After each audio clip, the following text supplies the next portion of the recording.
네, 상관관계, 목적과 목표, 방법과 수단입니다. 서울에서 부산을 가는 것을 목적으로 할 때 대전을 거쳐야 할지 대구를 거쳐야 할지를 판단해야 되겠죠. 그렇다면 대전이나 대구는 이제 가시적인 중간 지점으로서 목표가 됩니다. 좋은 대학에 진학하려는 목적을 위해서 일단은 내신 성적을 잘 받아야죠. 내신 성적을 잘 받는 게 목표가 됩니다. 부산까지 가는 방법을 운전을 통해서 간다면 그 운전 수단인 자동차를 준비해야 됩니다. 또 바닷물에서 소금을 추출하여 판매하여 돈을 벌 목적이라면 일단은 소금을 추출해야 되고 그 다음에 구매자를 찾고 운반을 해야 됩니다. 수익을 얻을 때까지 단계별로 목표를 정할 수 있습니다. 소금을 추출하려면 바닷물을 끓이는 방법도 있지만 비용 측면에서는 강한 햇빛에 노출시켜 증발시키는 것이 좋겠죠.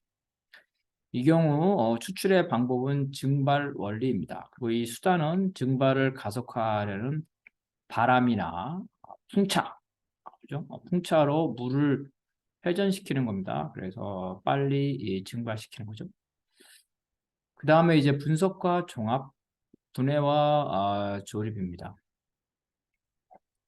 분석은 사건이나 사물을 체계적으로 분해하여 각각의 부분이 전체에 어떤 비중을 지니고 있고 또 어떤 영향을 미치는지를 관찰하는 겁니다. 반대로 종합은 각각의 부분이 미치는 영향이 개별적인 측면과 종합적인 시너지 효과까지 종합적으로 관찰을 하는 겁니다. 그래서 이 분석을 통해서 쪼개는 것을 통해서는 시너지 효과를 파악할 수 없는데 이러한 분석과 종합을 같이 함으로써 이 시너지 효과, 상승 효과까지 파악할 수 있습니다. 분석을 통해서 개별적인 작용과 상승작용의 작동 원리 및 효과를 구분할 수 있죠. 종합을 통해서 개별적인 것을 조정했을 때 전체에 미치는 영향을 관찰하고 그 인과관계, 부분과 전체의 인과관계와 작동 원리를 파악할 수 있습니다. 따라서 이제 분석과 종합은 상호 보완적인 것.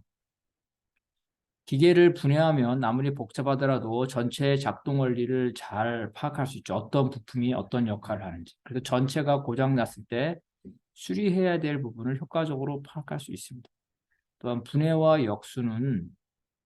조립은 역순이죠. 그래서 분해에 능숙하면 조립에도 능숙해지고 조립에도 능숙하면 분해에도 능숙해집니다. 그래서 한국이 경제 발전을 할 시기에 예를 들어서 자동차를 수입을 해와 그 자동차를 분해하고 조립하는 것을 반복했다고 합니다. 그래서 그걸 통해서 자동차의 부품의 역할들을 파악하고 그래서 제조 기술을 익혔다고 합니다. 이처럼 분해와 조립은 분해와 조립은 서로 상호 보완적인 것이고 상품을 생산하는 데 있어 훨씬 효과적인 기술을 제공합니다. 다음 실험과 실천입니다. 실험은 조건과 그 조건이 초래하는 결과의 인과관계를 알기 위해서 가설을 설정을 합니다. 예를 들어서 산소가 없으면 쥐는 죽는다. 이런 가설을 설정하고 산소가 없는 밀폐된 진공 상태를 만들어서 거기에 쥐를 갖다 놓는 겁니다. 그래서 거기 가설에 부합하는 일정한 조건을 인위적으로 만든 다음에 그 결과를 관찰하죠. 산소가 생명체에 미치는 영향을 알기 위해서 산소의 양을 줄이거나 제거한 상태에서 쥐를 관찰하는 겁니다. 실험의 대부분은 이제 인간관계를 알기 위한 학문적 목적이죠. 그렇지만 학문적 목적이 아니라 실천적 목적이 있습니다. 어떤 실천에 앞서서 그 실험이 진행될 수 있습니다. 기업이 전기자동차 산업에 진출하기 위해서 실험적으로 전기자동차를 몇 대 생산하죠. 일정량을 생산해서 어떤 특정 지역에 판매해서 그 판매의 효과, 수익성 이것들을 관찰하는 겁니다. 그래서 실험은 학문적인 목표가 아니라 이런 실천적인 목표를 위해서 진행될 수 있습니다. 실천은 그냥 닥치는 대로 사는 것이 아니라 주어진 조건에서 자신의 목적을 달성하기 위한 행위입니다. 그래서 축구 선수로 성공하기 위해서 체력과 기술을 훈련하는 것입니다. 이런 것들이 이제 의식적인 실천이죠. 하지만 실천의 주체는 실험의 정도는 아니지만 모든 조건을 수동적으로 받아들이는 게 아니라 실천 조건의 일정 부분을 선택할 수 있습니다. 이를테면 자신의 적성과 소질을 알기 위해서 소설을 쓰거나 음악을 연주할 수 있습니다. 그리고 어떤 기술을 훈련해서 그 기술을 실제로 경기에 적용을 해서 그 효과를 알아볼 수도 있죠. 따라서 인간이 주체적으로 조건과 환경을 선택할 수 있을 때 그러한 실천은 일정 부분 실험이라고 할 수 있다. 그 실천과 실험이 상대적인 관계다. 자신의 목적을 실천을 통해 효과적으로 달성하기 위해서 무작정 노력하는 것보다는 관련된 이론이나 기술을 습득할 때 훨씬 빠른 실천, 효과적인 실천을 할 수 있죠. 사회주의를 실현하려면 무조건 노동자가 자본가가 투쟁하는 것이 아니라 선행하는 사회주의 이론과 경험을 습득하고 그것을 현실에 적절하게 적용하는 이러한 능수능란함을 훈련해서 발휘를 해야 되는 겁니다.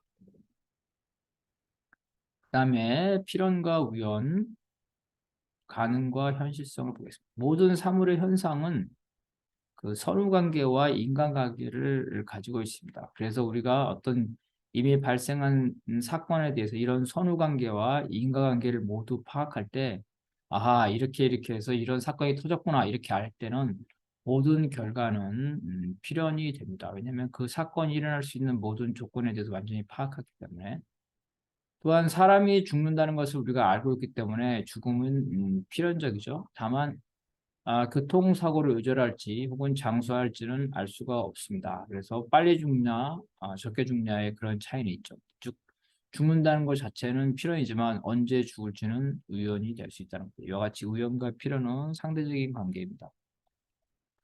어떤 사람이 교통사고로 사망했을 때 그날 그 장소에서 무단 횡단을 하고 그 시각에 음주운전자가 신호 위반을 하면서 과속을 하고 있다는 것을 알았다면 그 사람이 교통사고로 사망한 게 필연이 될 수가 있겠죠. 즉 발생한 과거에 대해서 모든 조건을 파악하고 그것을 재현할 수 있다면 그것은 필연입니다. 근데 이러한 조건을 다 파악하지 못하고 있을 때는 우연에 불과한 겁니다. 즉 우리가 어떤 사건의 조건을 완전히 파악하지 못할 때 그것을 우연이라고 한다는 거죠. 근데 사건 발생의 조건이 되지 않는 선행행위, 선행행위와 후행행위의 관계는 역시 우연입니다. 교통사고가 발생했을 때 길 가다가 우연히 그 사고를 목격한 경우, 그죠? 사고를 목격한 거는 사고의 발생과 상관이 없죠. 그래서 이거는 우연인 거다, 우연인 거다. 다만 이제 그 시간에 그곳을 지나갈 수밖에 없는 그러한 사정들을 다 파악했을 경우에는 그 사람이 그 시간에 지나가서 그 사건을 목격하는 것도 필연이 될 수가 있습니다. 그래서 우리는 어떤 사고와 무관한 선행한 것들, 이러한 것들을 우연이라고 하는 거죠. 그래서 모든 사건은 그러한 사고가 발생할 수 있는 그러한 필연적인 조건들을 파악하지 못할 때는 그럴 때는 우연으로 보이지만 사건 발생의 조건을 모두 파악한다면 이러이러한 조건이 종합되면 필연적으로 그 사건이 일어날 수밖에 없습니다. 즉 현재의 사건은 규명되지 않은 우연이지만 과거의 사건이 규명된다면 그건 필연할 수밖에 없다는 겁니다.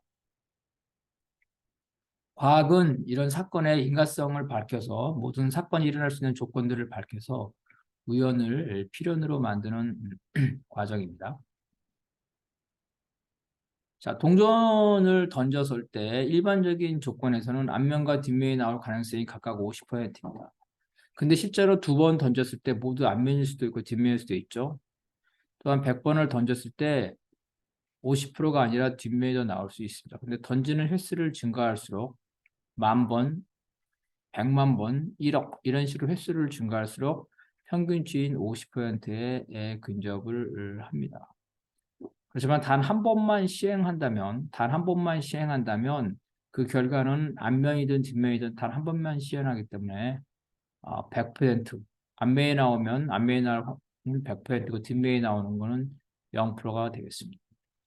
결국 횟수가 낮을수록 가능성, 즉 확률과 현실성은 서로 상충될 수 있다. 즉 횟수가 낮을수록 앞면과 뒷면에 나올 50%라는 확률은 맞지 않을 가능성이 높습니다.